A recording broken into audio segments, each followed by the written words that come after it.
여러분 만나서 반갑습니다. 남양만 두레마을 활빈교회 한양국 목사입니다. 며칠 사이로 장례식이 겹치면서 방송이 하루 늦어졌습니다.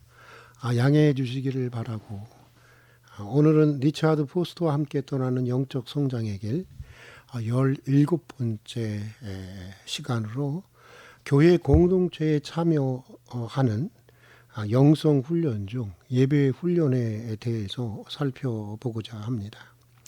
2000년 교회 역사 속에서 교회에 대한 다양한 정의가 있어 왔습니다. 그런데 그 많은 정의들 가운데 사실 우리의 피부에 가장 다가오는 정의는 교회는 무엇보다도 예배하는 공동체라고 하는 정의입니다. 예나 지금이나 그리스도인들은 모이면 하는 일이 예배입니다. 주일 낮 예배, 주일 오후 예배, 수요 예배, 금요 심야 예배, 새벽 예배, 또 가정 예배, 또 각종 애경사 예배와 신방 예배 등 교회 사역의 중심에는 언제나 예배가 있어 왔고, 교회 공동체의 삶은 예배에 의해서 지배된다고 해도 지나친 말은 아닐 것입니다. 영국 성공의 대주교였던 윌리엄 템플은 교회 사역과 그리스도인의 삶에 최우선적이어야 하는 예배에 대해서 이렇게 정의를 한 적이 있습니다. 예배한다는 것은 하나님의 거룩하심으로 우리의 양심을 살리는 것입니다. 하나님의 진리로 우리의 지성을 먹이는 것이며, 하나님의 아름다우심으로 우리의 상상을 정화하는 것입니다. 예배는 하나님의 사랑에 우리의 마음을 여는 것이며, 하나님의 뜻에 우리의 의지를 바치는 것입니다.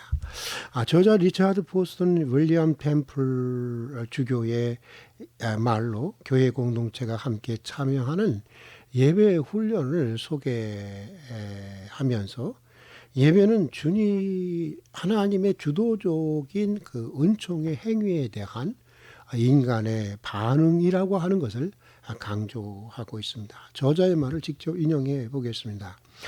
예배한다는 것은 실제 하시는 하나님을 체험하며 생명 되시는 분을 경험하는 것입니다. 예배는 하나님의 쉐키나 하나님의 영광에 의해서 점유되는 것입니다. 그러므로 예배의 핵심은 형식에 있지 않고 영과 진리에 있습니다. 예배는 성령이 우리 인간의 영혼을 만지실 때 비로소 불붙여지는 것입니다. 우리가 온갖 좋은 기법과 방법을 사용할 수 있고, 또 훌륭한 예배 의식을 가질 수 있어도 성령께서 우리 영혼을 만지시기 전에는 우리는 예배의 세계로 들어갈 수 없는 것입니다. 예배에 있어서 핵심적인 문제는 하나님이 우리를 만지시느냐 그렇지 않느냐에 있다고 하는 것입니다. 하나님의 주도적인 은총의 역사 없는 예배란 존재할 수 없는 것이기 때문입니다. 비록 예배에서 형식은 불가피한 것이지만, 상황에 따라서 하나님을 경험하는 데 도움이 되는 방향으로 자유롭게 선택할 수 있는 부차적인 요소인 것입니다. 이어서 저자 리차드 포스터는 예배의 대상에 대해서 말하고 있습니다. 그가 말하는 예배의 대상은 예수 그리스도를 통해 계시된 성소의 하나님이십니다. 예수 그리스도를 통해서 계시된 하나님이 아닌 다른 대상에게 예배하는 것은 우상 숭배나 다름이 없다고 하는 것입니다. 그러므로 예배자는 하나님이 누구이신지를 정확하게 바르게 알아야 한다고 하는 것인데, 저자의 말을 인용해 보겠습니다. 우리는 하나님이 누구이신지 분명히 알아야 합니다. 그러기 위해서 하나님의 옛날 백성 이스라엘에게 자신을 드러내 보이신 일에 대해서 읽어야 하고, 하나님의 속성을 묵상해야 하며, 예수 그리스도를 통한 하나님의 본성에 대한 계시를 응시해야 합니다.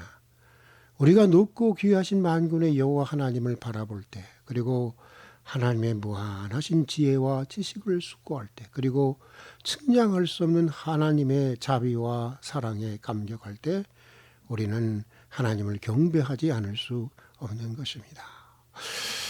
예배의 대상이 하나님이라고 하는 것은 너무나 자명해서 말할 필요가 없는 것처럼 여겨질 수도 있습니다. 그러나 그리스도인들이 가진 하나님에 대한 인식이 성소와 거리가 멀거나, 그러니까 비성소적이거나 아예 반성소적인 경우가 상당하다고 하는 것을 목회 현장에서 발견하게 됩니다. 예수 그리스도를 통해서 계시된 성소에 나타난 하나님을 예배하는 것이 아니라 한국적 종교 풍토에서 이전에 섬겨왔던 종교적 대상들이나 일반적인 종교적 사유나 자기 욕망의 투사를 통해서 스스로 고안한 신을 이름만 기독교 하나님으로 바꾸어서 예배하고 섬기는 경우가 사실 많이 있습니다. 한국교회에 성행하고 있는 기복주의, 번영주의, 물량주의 신앙이 그것을 입증해 주고 있는 것이라고 생각합니다. 예배해야 하는 대상에 대한 올바른 인식을 가지려고 끊임없이 노력해야 한다고 하는 것은 사실 아무리 강조해도 지나치 않는 것이라고 말할 수 있겠습니다. 이어서 저자 리차드 포스터는 공동 예배를 위한 준비에 대해서 소개하고 있습니다. 공동 예배를 위한 준비 사항은 다음과 같습니다. 첫 번째 준비는 예배에 대한 기대감입니다. 예배에 대한 이 거룩한 기대감입니다. 초대교회 신자들은 그리스도께서 그들의 예배에 임하셔서 그들을 지도하시고 능력으로 역사하실 것이라는 거룩한 기대감을 가지고 모였습니다. 예배에 대한 이러한 기대감은 매일의 생활 속에서 내적인 예배와 찬양의 삶을 통해서 우리가 발전시켜 나갈 수 있는 것입니다. 그러한 삶을 통해서 이 경험하게 되는 개인적인 하나님의 임재의 경험들은 그것들이 이렇게 쌓여가면서 공중 예배에서의 이 기대감을 강화하게 되기 때문입니다. 그리고 거룩한 기대감을 가지고 이 공중 예배에 참석하는 사람들이 늘어갈 때 예배 전체의 분위기가 바뀌는 것을 우리는 감지하게 됩니다. 괴로운 마음과 산란한 마음을 가지고 예배에 참여하는 사람들도 이 고요한 마음으로 하나님의 임재를 경험하게 되고, 모인 사람들의 마음과 정신이 위를 향하게 되면서 예배 공동체 전체가 거룩한 기대감으로 사로잡히는 것을 보게 되는 것입니다. 또 두 번째 준비는 예배 10분 전에 참여해서 하나님의 임재가 나타나는 그런 예배가 되도록 기도하는 것입니다. 이때 성경 속에 나타나는 하나님의 존귀와 영광, 또 성경 속에 나타나는 예배의 상황을 이렇게 상상해 보는 것도 매우 효과적인 기도를 위해서 도움이 됩니다. 세 번째 준비는 목사나 예배 순서를 맡은 사람들을 위해서 하나님의 능력이 나타나고 또 복음의 진리가 그들을 통해서 담대하게 선포되도록 기도하는 것입니다. 네 번째 준비는 교인들이 들어오기 시작하면 이렇게 둘러보아서 이렇게 중보 기도가 필요하다 싶은 사람을 찾아서 그들을 놓고 기도하는 것입니다. 그들에게 새 힘이 주어지며 그들의 어깨에서 무거운 짐이 벗어지기를 상상하며 구하는 것입니다. 어떤 예배에서든지 몇몇 사람들이 이런 일을 하게 되면 모든 사람들의 예배 체험이 깊어지는 것을 경험하게 됩니다. 다섯 번째 준비는 예배자들이 개인을 초월해서 일치의 의식을 갖는 것입니다.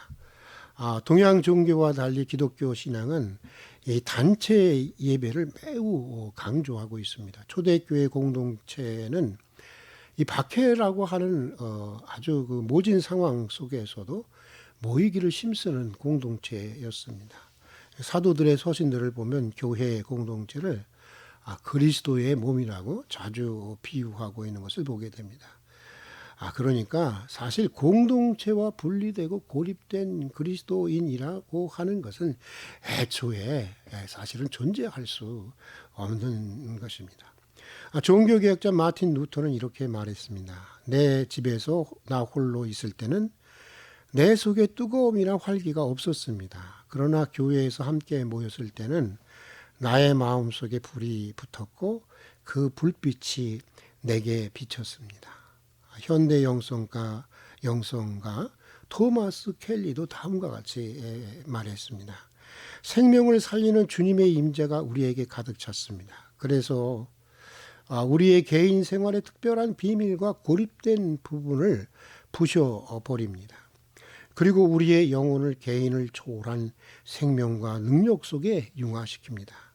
객관적이고 위력 있는 주님의 임재가 우리를 감싸고 우리 영혼을 튼튼하게 하며 우리에게 말로 다 표현할 수 없는 기쁨과 위로를 가져다 줍니다. 그리고 과거에 잠들었던 우리 영혼 깊은 곳에 새로운 생명을 가져다 주게 됩니다. 함께 모여서 공동으로 모여서 예배할 때 나 혼자 예배하면서 경험할 수 없는 이런 특별한 일들이 특별한 은총이 발생하게 되는 것입니다. 그것은 집단 심리를 훨씬 초월해서 일어나는 일이고 공동체에 대한 성령의 완전한 장악과 침투를 통해서 이루어지는 영적 일체감이면서 성경이 말하는 실제적인 이 코이노니아입니다. 이러한 영적 일치감은 미디어 매체를 통한 개인 예배를 통해서는 우리가 전혀 경험할 수가 없는 것입니다. 이어서 저자 리차드 포스터는 보다 깊은 예배의 세계로 들어가는 영적 지침들을 제시하고 있습니다. 저자가 말하는 영적인 지침들은 다음과 같습니다. 첫 번째, 예배 생활에서만이 아니라 일상생활 속에서 인간 주도적인 활동을 멈추는 것입니다. 고요한 침묵 가운데 항상 내적으로 하나님의 음성을 듣는 생활을 통해서, 다시 말해서 성령의 이끄심을 받는 생활을 통해서 우리의 말과 행동이 하나님으로부터 흘러나오는 훈련을 해야 한다고 하는 것입니다. 우리 스스로의 힘과 지혜로 우리의 생활을 영위해 나가는 습관을 갖게 되면 우리는 예배로 모였을 때에도 그와 같은 행동을 하게 되어 있습니다. 우리가 우리의 모든 언어와 행동을 하나님의 지시에 의해서, 다시 말해서 성령의 이끄심을 통해서 하는 습관을 배양하게 되면 그와 같은 태도는 공적인 예배를 통해서도 나타나게 되는 것입니다. 프랑스와 페렐롱은 다음과 같이 말했습니다. 진실로 자기를 부인하고 자기 자신을 끊임없이 창조주의 손에 맡기며 무슨 일에든지 주님, 내가 어떻게 행하시기를 원하십니까? 라는 말을 하루에 100번이라도 중단 없이 말하는 사람은 복이 있는 사람이다. 두 번째는 찬양을 통해서 드려지는 예배입니다. 성경이 자주 말하고 있는 대로 이 찬양은 깊은 예배 가운데로 들어가는 영적인 길인 것입니다. 20세기에 와서 찬양에 큰 활력을 불어넣은 것은 성령 은사 운동이었습니다. 그리고 은사 운동을 통해서 예배에 있어서 찬양의 역할이 얼마나 지대한지 성서의 전통을 새롭게 확인하는 계기가 되었습니다. 세 번째는 몸이 바쳐지는 예배입니다. 하나님은 우리의 몸과 영혼, 이성과 감정과 의지 등 우리의 모든 것들이 바쳐지는 전인격적인 예배를 요구하십니다. 그 중에 우리가 자주 간과하는 것이 육체입니다. 몸입니다. 성경은 예배적인 용어들을 육체적인 용어로 표현하고 있습니다. 예배로 번역된 히브리 원어의 어원의 의미는 사실 엎드리다입니다. 그리고 축복한다는 말은 문자적으로 무릎을 꿇는다라고 하는 의미를 가지고 있습니다. 또 감사는 손을 이렇게 벌린 상태를 의미하는 것입니다. 그리고 또 우리는 성서를 통해서 예배와 관련된 여러 가지 자세들을 발견할 수 있습니다. 엎드리다 서다 무릎을 꿇다 머리를 들다 머리를 숙이다 손뼉을 치다 춤추다 벼옷을 입고 제앉다 등 이런 것들을 우리는 성경에서 발견하게 됩니다. 이러한 예배에 대한 그 용어들과 자세들은 예배를 드릴 때 우리가 성령의 감동하심을 따라서 또 예배 상황에 맞추어서 우리의 몸을 하나님께 표현하고 드려야 한다고 하는 것을 말해 주는 것입니다. 비록 하나님이 각 사람의 마음에 주시는 감동에 따라 반응할 수 있도록 자유를 주어야 하지만 몸으로 표현하는 것은 예배자의 기질에 따라서 선택될 수 있는 문제는 아닙니다. 나는 내성적이니까, 나는 쑥스러워하니까 나는 안 해. 이렇게 판단된 문제는 아니라고 하는 것입니다. 예배에 있어서 진정한 문제는 무엇이 나의 기질과 나의 욕구에 맞는가가 아니라 하나님께서 나에게 어떤 예배를 원하시는가에 있기 때문인 것입니다. 리처드 포스터는 마지막으로 예배에 도움이 되는 여러 가지 생활 태도를 제시하면서 특별히 예배는 예배로서 배워야 한다고 하는 점을 강조하고 있습니다. 예배가 몸이 건조하게 느껴지고 내키지 않을 때도 예배에 대한 기대를 포기하지 말고 꾸준히 예배에 참석하라고 하는 것입니다. 그리고 예배가 거룩한 그 기대감을 가지고 시작되는 것처럼 예배는 예배 후의 일상의 삶에서의 거룩한 순종으로 끝나야 한다고 하는 것을 강조하고 있습니다. 리처드 포스터의 말을 직접 인용해 보면서 오늘의 강의를 마치고자 합니다. 진정한 예배는 우리로 개인적인 차원, 사회적인 차원, 제도적인 차원에서 불의의 세력과 싸우는 어린 양의 전투에 참여하게 한다. 증오 대신 사랑을 돌려주고 하나님의 능력으로 싸우며 인내하는 가운데, 충성하는 가운데, 진리 가운데, 사랑 가운데, 오랜 고난 가운데, 그리고 성령의 모든 열매 가운데 기도와 눈물과 금식과 슬픔과 애통으로 싸운다. 우리는 모든 일과 모든 방법을 그리스도께서 말씀하신 대로 한다. 오랜 경험을 통해서 갖고 온 거룩한 순종이 있기 때문이다. 자, 오늘도 여러분 경청해 주셔서 감사합니다. 오늘 강의가 여러분의 예배 생활에 도움이 되기를 바라면서 다음 시간에 뵙도록 하겠습니다.